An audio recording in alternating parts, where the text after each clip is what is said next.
شغل عن كويسة ما شغل أمان أنا ولالك واي وحي دبايو أنا وحي دبايو مين فتدي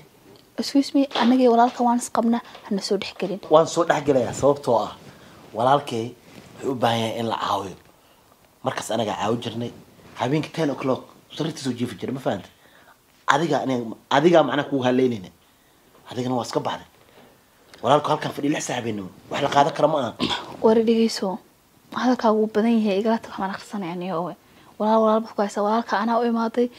nin naag qabo weeye naag buu qaba adigu naag raadso meelaha aaday maxaa ninka nin waa cabal camal baataan u dadka isqaba ku dhex wareeginayo bogsi dhigeyso walaalkii hadii aad daryeeli karin qof daryeelaysa guriga joogto ma la socotaan maxaad u fiirinaysaa waa dhigeyso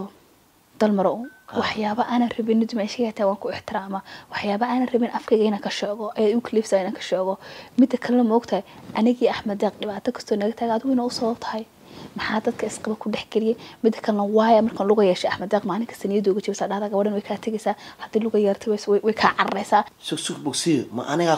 ku iri macna Axmed Deeq bogsi hadii istaagto way ka tagaysaa goorma ku dhahay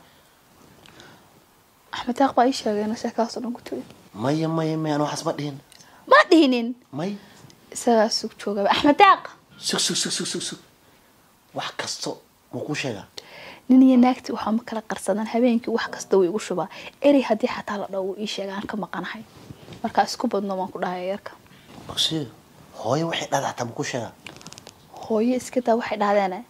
وحكستو إيش حتى حنتي إنه إيش ويسود دقيقة وحكستو إيش نيني ناكتي وحام كلا قرصنا هبينك وحدنا وشبه حتى حنت وحن كل ما نتين المقنع يسود دقيقة تبشر الله سكوب النوم wax badan afkayga ka keenay aniga walaalkay jaceelkiis la xusuus binaa maadaama uu macnaa nin uu yahay oo daryeel u baahan intaas la eedraal ah daryeelkaaga shaqada qabso wax badan hay faraaga toonka dheer horta birta leerka waa ma neef caadiya hablaha yariska celceliso dhaniyo السلام عليكم. وعليكم السلام. waxaan ku idina